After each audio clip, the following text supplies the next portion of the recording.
La mia passione comincia quando avevo 7 anni. Una, una vita intera, esattamente 47 anni fa, con un'ape come questo qua, che comprò nuovo il mio papà quando nacqui io. Vedevo il mio papà che faceva muovere questo ammasso di ferraglia con solo due mani. Gli chiedevo di guidarlo, ma lui insistentemente diceva di no, e non ci sono mai riuscito. Cominciai con mio cugino a metterlo in moto. Quando riuscimmo a metterlo in moto, dalla paura scappammo. E come facciamo? Poi ci avvicinammo piano piano, ma quel mio correre, che girai la testa indietro, guardava l'ape che era in moto, come se lei mi chiamasse, dire vieni qua che non ti faccio niente. Salì dentro e mi ricordavo tutti i processi che faceva il mio papà con le mani, e così ci riuscì. Oggi sono due mosse molto semplici, molto naturali: acceleratore, frizione, marcia, lasci e parti. Ma a quell'epoca era una cosa impensabile, per me ci riuscì e sono passati 47 anni, 47 lunghi anni, una vita di amore per questi gioielli. E qua dentro c'è sempre il mio papà, io di fianco, che guidiamo insieme questi motocarri. E oggi come allora è un'emozione impossibile da poter raccontare, perché un'emozione dentro che ti porti per tutta la vita, non la puoi raccontare così in pochi secondi, in pochi minuti, anche se il tempo ne abbiamo quando ne vogliamo. Oggi da appassionato sono diventato uno dei più grossi collezionisti e sono arrivato a fare quello che volevo nella vita, anche se ho fatto delle attività commerciali che mi hanno reso felice e soddisfacente del frutto che ho portato a termine di queste attività, ma eh, quella che mi ha reso più felice, non tanto sul tema del profitto, ma sul tema della passione, perché fai quello che veramente desideri fare e ti accorgi che inizi a restaurare un'ape che è diventato un ammasso di rottame, una ruggine, e tu la porti finita, che ti giri indietro e dici ma come? Ieri era un ammasso di rottame, oggi è diventato bello così. Non ti accorgi, perché lo fai proprio con impegno, e segui tutte le parti come vanno veramente fatte, perché da non meccanico esperto, qualora ero allora, oggi riesco a capire un bullone da lontano, a quale ape appartiene, l'anno e la provenienza, eccetera. Oggi faccio restauri di ape, eh, e arriva gente dappertutto, dalla Germania, dalla Svizzera, dall'Italia. Faccio consulenze circa i restauri di queste ape. Insomma, non potrei chiedere di più, in quanto sono veramente realizzato, appagato, e non potrei chiedere di più. Mi sento veramente un uomo arrivato all'apice della mia carriera, all'apice della mia fortuna, all'apice della mia gioia, cioè, non posso chiedere altro. Adesso vi faccio vedere col mio team i lavori che facciamo. Venite. Buongiorno ragazzi, oggi vi spiegherò come si può restaurare un veicolo d'epoca. Mi chiamo Giovanni, da piccolo ho sempre voluto fare questo tipo di lavoro, anche se è pesante, però lo faccio con passione, perché più passione hai, più il risultato è soddisfacente.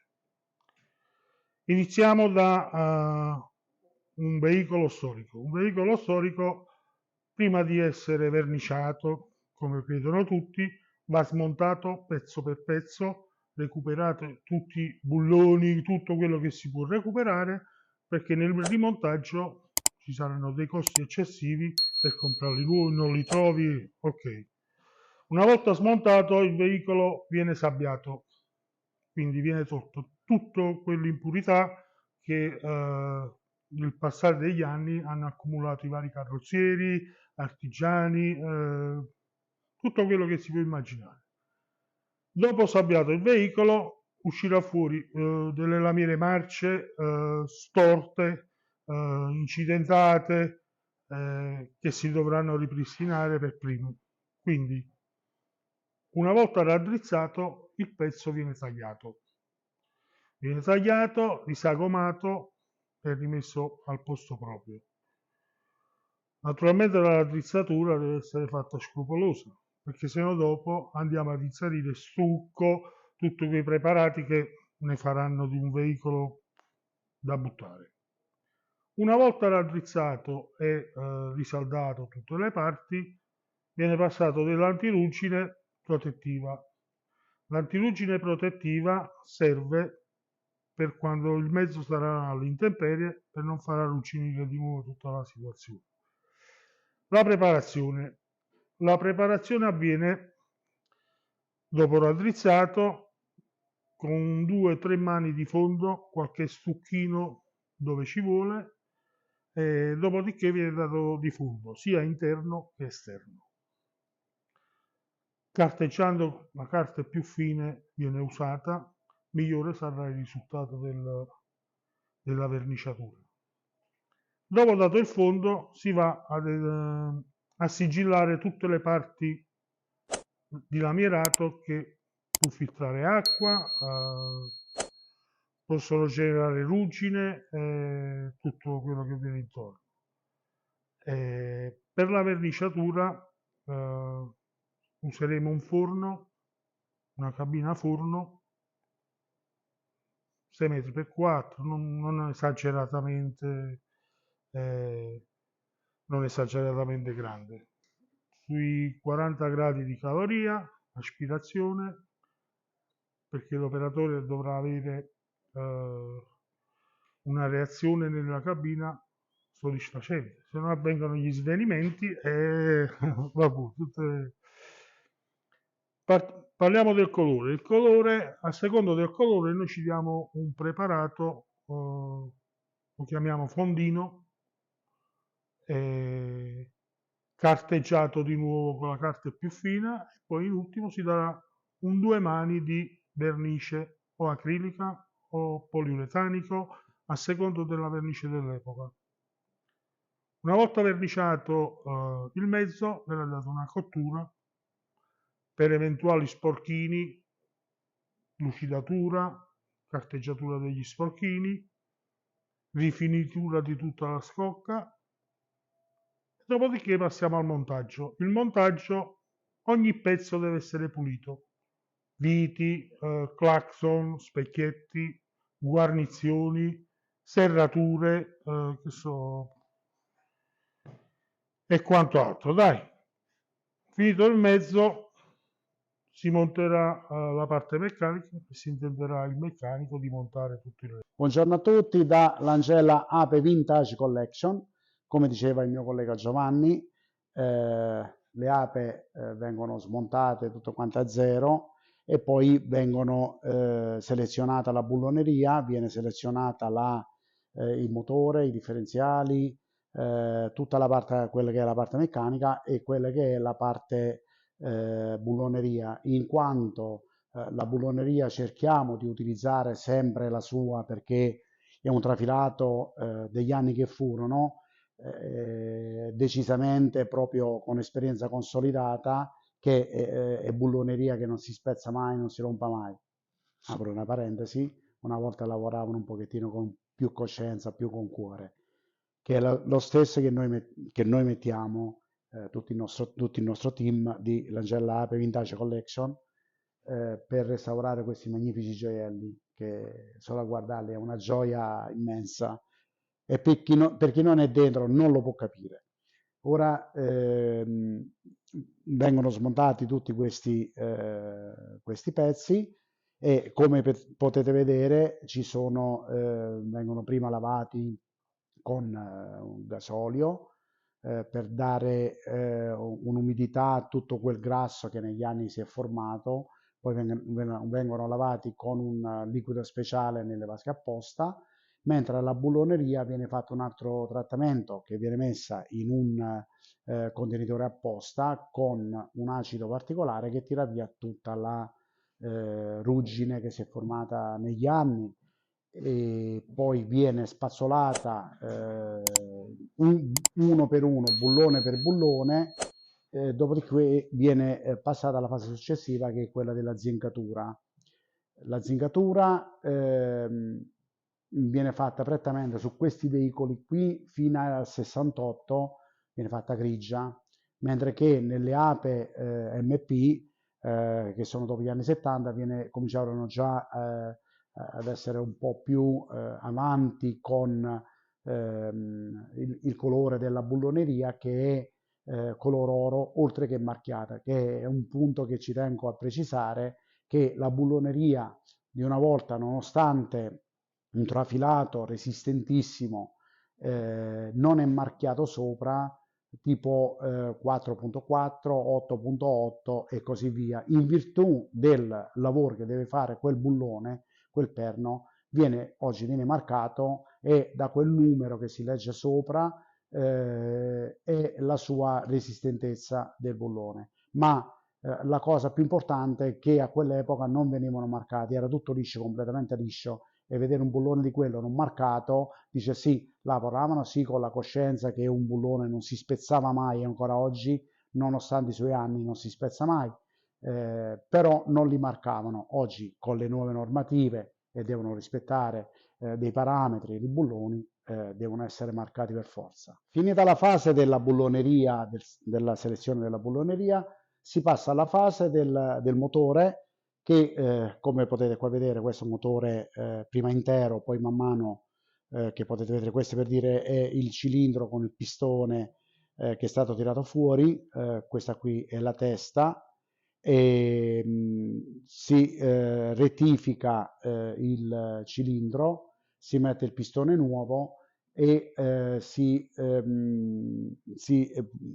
sabbia anche la testa che è d'alluminio che viene fatta con una resina che è microsfere di vetro che non intacca, che si dovesse accumulare diversamente da quella lì di ferro, le microsfere di ferro, quella si accumula e fanno ruggine, mentre che le microsfere di vetro non si accumula e non fa ruggine.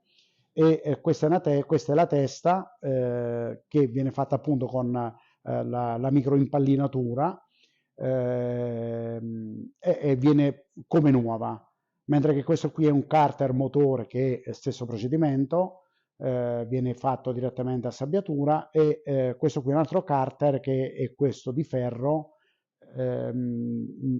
che questo viene fatto un altro processo insieme alla bulloneria che viene stesso processo della bulloneria. Poi come potete vedere questo è un motore veramente importante, introvabile, rarissimo, è un motore di un'ape Pentarò che è questo bellissimo Pentarò in questione, che questo è un Pentarò terza serie che è un APB 2 e questo è il suo motore, come potete vedere è siglato APB che verrà messo, questo così verrà smontato a zero e verrà ricondizionato a nuovo, anche se è perfettamente funzionante, ma un veicolo di questo deve essere fatto tutta la lavorazione in quanto non deve avere problemi perché sono motori delicati ma allo stesso tempo sono forti più dell'acciaio. Questi basta solo dare la giusta miscelazione di carburante, olio per la miscela al 5% e non si fermano mai. Questo motore, parlando specificatamente di questo motore, viene smontato a zero e una volta smontato a zero, ricondizionato a nuovo e verrà montato su questo pentarò, in quanto questa motrice di pentarò, in quanto questo pentarò lo comprai all'epoca con un motore che non era il suo, perché come vi dicevo è un motore veramente rarissimo, quasi impossibile da trovarne uno, ed è un motore abbastanza costoso. Però in questo non si parla di costi, è un altro discorso, non si parla di costi, ma giusto per aprire una piccola parentesi. Quest'altro qua invece è un altro motore del modello successivo, che è un motore di un'Ape AD1T. Questo qui, se potete notare, ha il motorino avviamento, e questo pezzo qui è un alternatore con il suo regolatore di tensione, che erano già in seconda serie, che facevano i motori a 12 volts. E quindi questo qui è un motorino in avviamento che è facsimile a quello della 500, è un lusso, diciamo, un accessorio che uno voleva il motore con l'avviamento elettrico, in quanto la messa in moto era un po' pesante, specialmente per le persone un po' più avanti di età, che non ce la facevano a tirarla su, perché questi motori, se fatti veramente bene, hanno una compressione che, se hanno il ritorno, ti puoi far male seriamente il braccio. Le api arrivano in queste condizioni, a volte anche peggio. E si viene fatto minuziosamente tutta la lavorazione intorno, vengono smontate accuratamente e vengono riportate proprio all'origine, raddrizzate come non fossero state mai urtate, mai maccate, e il risultato finale è questo qui che potete vedere.